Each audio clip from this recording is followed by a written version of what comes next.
A paz e a graça esteja com todos. Bem, hoje é o nosso 47º dia e eu gostaria de fazer alguns comentários a respeito de Números, capítulo 22 ao capítulo 24. A gente começa, esses capítulos, eles são bem assim interessantes, né? Também. Mas a gente começa assim percebendo que Deus, ele fala e se relaciona com quem ele quer.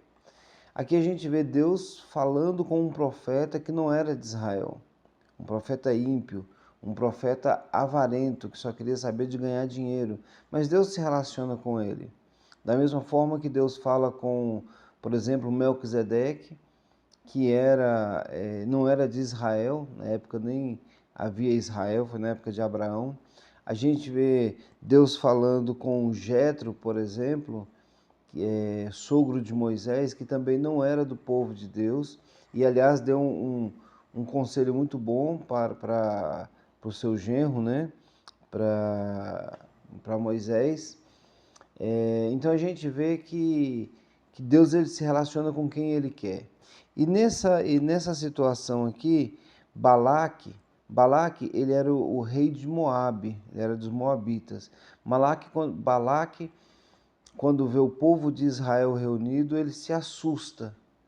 O texto começa com esse susto dele por duas coisas. Primeiro, pela quantidade de israelita que existe ali. Era uma multidão muito grande, era muita gente que ele não sabia a quantidade de pessoas exatamente que tinha. E a segunda coisa que faz o Balaque se assustar era que eles tinham guerreado contra dois reis, que era Seom e Og. E mesmo não tendo um exército organizado, Israel vence essa batalha. E ele fica com medo, ele vai dizer o seguinte, ele vai chegar a dizer, olha, eles podem nos invadir e tomar nossa terra e lamber a gente como um boi lambe o capim, né? Então a gente percebe que Balaque estava com muito medo. E Balaque vai contratar um profeta, um agoureiro, um amaldiçoador, um feiticeiro. E profeta também, ele é chamado de profeta, chamado Balaão. Ele chega para Balaão e fala assim, Balaão, não tem jeito de a gente derrotar esse povo. Vamos amaldiçoar. Eu sei que você é um profissional na maldição, né? Então você vai amaldiçoar esse povo para mim e eu vou te pagar por isso. E Balaão falou, tá bom, então eu vou perguntar para Deus. Aí Deus, ele vai lá e pergunta para Deus, isso que eu acho interessante. Deus fala assim, não pode amaldiçoar o povo a quem eu abençoei. E aí ele volta para Balaque e diz, olha, eu não posso amaldiçoar. Balaque aumenta a oferta, vai lá e fala, não, rapaz, você tem que amaldiçoar, eu vou dar um jeito aqui de te dar mais dinheiro. E aí ele volta de novo para falar com Deus. Deus, eu preciso amaldiçoar o povo, eu tenho que ganhar esse dinheiro. E Deus, a Bíblia fala que ele fica muito irado, Deus fica muito nervoso, né? E Deus fala, você quer amaldiçoar? Então vai. Aí nesse trajeto, é o trajeto que ele se encontra, tem aquele bate-papo com a jumenta. Primeiro, a jumenta, na realidade, o livra da morte durante 3 vezes. Durante 3 vezes, a jumenta de Balaão vê o anjo com a espada na mão. Primeiro ele quer se esconder numa estrada larga, depois numa estrada mais estreita, a jumenta aperta a perna de Balaão numa rocha, porque tem medo do anjo, e depois não tinha jeito, a jumenta se prostra e Balaão começa a bater muito na jumenta, e a jumenta fala, mas por que você está me batendo? Por um acaso eu, eu sempre não te servi bem? Então, e o que é mais engraçado não é nem a jumenta falar. O que é mais engraçado é Balaão conversar com a jumenta, né? Ele era um profeta e ele começa a bater um papo com a jumenta. E aí, porque o Balaão vai dizer assim para a jumenta, eu tô te batendo porque você caçoou de mim. Você caçoou de mim. Se eu tivesse uma espada na mão, eu certamente teria matado você. E aí nisso aparece o anjo.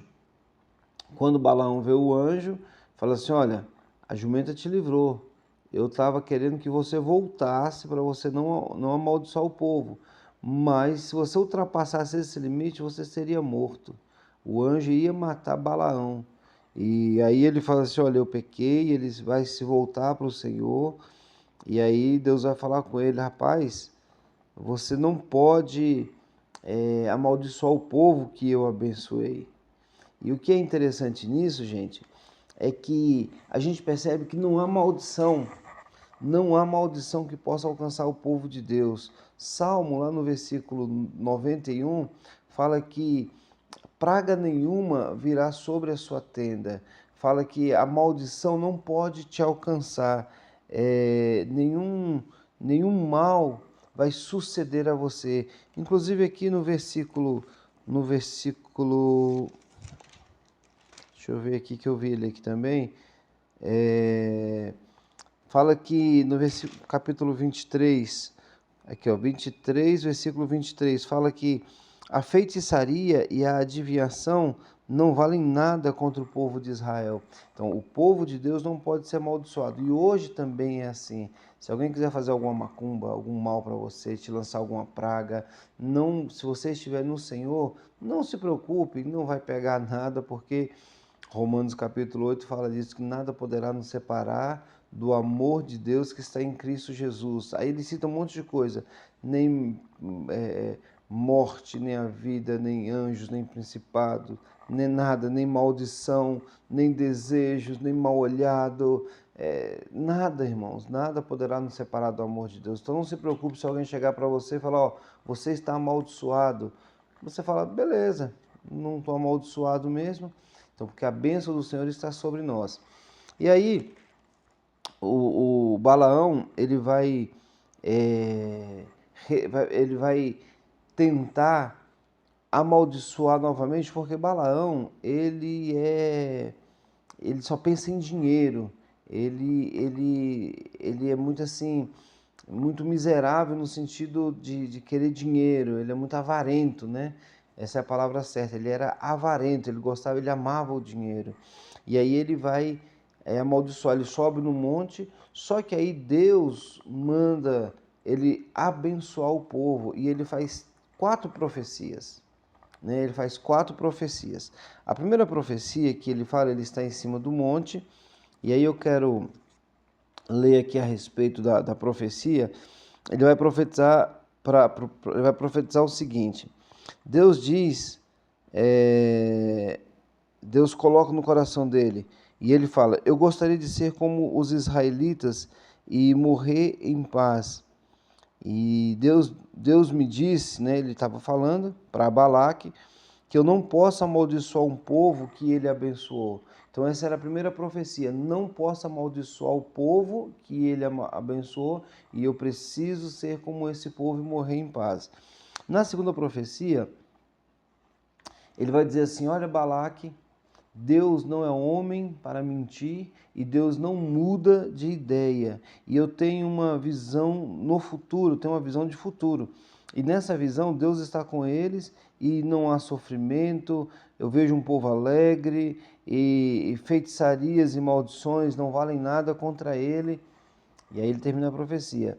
Na terceira profecia, ele começa a ver o acampamento lá do alto e fala: como é bonito o povo de Israel, como são lindas as suas barracas, parecem filas de palmeiras. Israel vai ter muita água para beber, o seu rei será poderosíssimo. Quem abençoá-los serão abençoados, e quem amaldiçoá-los serão amaldiçoados. Então, ele começa então a profetizar bênçãos sobre Israel. E por último, a última profecia, aí, irmãos, ele tem uma visão, eu não sei se do rei Davi ou se de Jesus, porque ele fala assim: eu vejo um rei com uma estrela brilhante. Eu vejo um rei como um cometa. Esse rei, ele vai vencer os moabitas de cara, e vai dizer que vai vencer o povo do rei Balaque, né?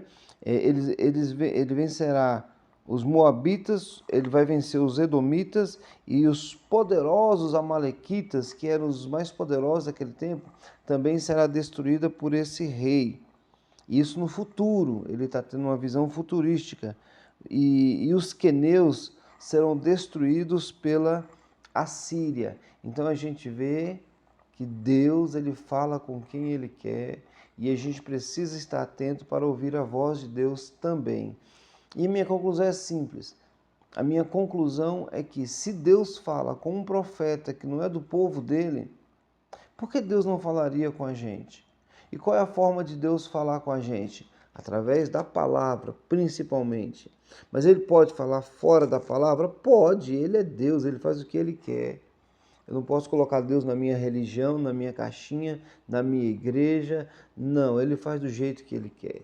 Ele fala da forma como ele quer. E ele está falando com a gente esses dias. Então, esteja com os ouvidos atentos para ouvir a voz de Deus. Amém? Que Deus abençoe e tenha uma excelente leitura.